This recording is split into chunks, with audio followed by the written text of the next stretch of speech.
ఇగో వీధి కుక్కల బీభత్సమట. ఎటుపోయింది ఈమె? ఎవరు? పవన్ కళ్యాణ్ భార్య రేణు దేశాయ్. ఎటుపోయినావమ్మా? ఇగో 4 ఏళ్ల చిన్నారి కనుగుడ్డు బయటికి, మరో బస్తీలో 2 పిల్లలపై దాడి, భువనగిరి పట్టణంలో ఘటన అంటూ చూస్తున్నాం. గింత దారుణంగా వీధి కుక్కలు చిన్న చిన్న పిల్లలు చంపుతా ఉంటే ఆ రేణుక దేశాయ్ అనేటువంటి దున్నపోతు ఏం మాట్లాడుతా ఉంది? ఆ కుక్కల్ని అట్లా చేస్తారా ఇట్లా చేస్తారా అని మాట్లాడుతుంది ఆ దున్నపోతు. నీకు చూడమ్మా, నీ కొడుక్కో బిడ్డకో కుక్క గరిస్తే నీకు ఆ బాధ తెలుస్తుంది, నీకు గరిస్తే తెలుస్తుంది ఆ బాధ. నీకు కూడా పిచ్చి కుక్క గరిచినట్టుంది, ఎర్రి కుక్క పిచ్చి కుక్క గరిచినట్టుంది. అందుకే ఇష్టం వచ్చినట్టు మొన్న లాస్ట్ టైం వచ్చి ఒర్రింది ఆ సోమజ్గా ప్రెస్ క్లబ్లో దున్నపోతు లెక్క. ఎంత దారుణంగా చూడండి. చిన్న పిల్లల చిన్నారి 4 ఏళ్ల చిన్నారి కనుగుడ్డు పీకిందట. ఎంత దుర్మార్గం చూడండి. ఆ పిల్ల ఆ చిన్న అమ్మాయి కనుగుడ్డు పీకిందో ఆ కుటుంబానికి నువ్వు భరోసా ఇస్తావా? దున్నపోతు రేణు దేశాయ్ ఇస్తావా భరోసా? నీకు చూడు ఎంత దారుణంగా ఉందో. మరో బస్సులో 2 పిల్లలపై దాడి అట.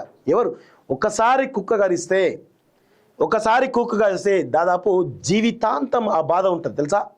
ఆ రోగం జీవితాంతం ఉంటుంది తెలుసా? నీకు తెలియదు. అంత దారుణంగా ఉంటుంది పరిస్థితి. సో ఈ యొక్క వీధి కుక్కలు స్థైర్య విహారం చేస్తూ ఉన్నాయి సమాజంలో. 100కు 100% కట్టడి చేయాలి, అదొక పాలసీ తీసుకురావాలి. దానికోసం వీళ్ళట పర్యావరణవేత్తలట, ఆ కుక్కల ప్రేమికులట, కుక్కల ప్రేమికులైతే తీసుకుపోయి మీ ఫామ్ హౌస్ కట్టండి. పవన్ కళ్యాణ్ చెప్తే 100 ఎకరాలు 200 ఎకరాలు తీసుకొని మొత్తం అక్కడ వీధి కుక్కలు అక్కడ పెంచు. నీకంతా అది ఉంటే దున్నపోతు లెక్క బల్సుడు కాదు, కొంచెం బ్రెయిన్ పెంచుకో రేణు దేశాయ్. చూడండి ఎంత దారుణంగా ఉందో పరిస్థితి. యాదాద్రి భువనగిరి జిల్లా కేంద్రంలో వీధి కుక్కలు బీభత్సం సృష్టించాయి. గురువారం సాయంత్రం జరిగిన వేర్వేరు దాడుల్లో 3 చిన్నారులు తీవ్రంగా గాయపడ్డారు. ముఖ్యంగా తారక రామనగర్లో జరిగినటువంటి దాడిలో 4 ఏళ్ల బాలుడికి ఏకంగా కనుగుడ్డు ఊడి బయటకు పడిచింది. ఆర్బీ నగర్లో ఇంటి ముందు ఆడుకున్న 2 చిన్నారులపై కూడా వీధి కుక్కలు దాడి చేసి గాయపరిచాయి. స్థానికుల కథనం ప్రకారం తారక రామానగర్కు చెందినటువంటి డ్రైవర్ బండారు రాహుల్ పెద్ద కుమారుడు ప్రియాంశ్ ఇంటి ముందు ఒంటరిగా ఆడుకున్నాడు. ఆ సమయంలో గుంపుగా వచ్చినటువంటి కుక్కలు బాలుడిని ఒక్కసారిగా చుట్టుముట్టి విచక్షణ రహితంగా దాడి చేశాయి. బాలుడి ముఖాన్ని గాయపరచడంతో కుడి కనుగుడ్డు బయటకు వచ్చి తీవ్ర రక్తస్రావమైంది. గమనించిన స్థానికులు చిన్నారిని వెంటనే జిల్లా ఆసుపత్రికి తరలించారు. దాడి చేసిన కుక్కను రాళ్లతో కొట్టి చంపారు. ప్రాథమిక చికిత్స అనంతరం చిన్నారిని సికింద్రాబాద్ యశోద ఆసుపత్రికి తరలించారంటూ చూస్తాం.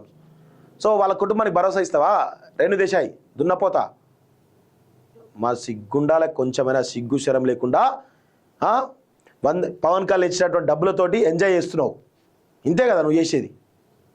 ఎవరంటేనేమో ఇలా మొత్తం చేసుకుని ఆధ్యాత్మికమో ఇధ్యాత్మికమో అని చెప్పి డ్రామాలు ఆడుతూ ఉంటుంది. దున్నపోతు ముఖం దానా, కొంచెం కూడా సిగ్గు శరం లేదు.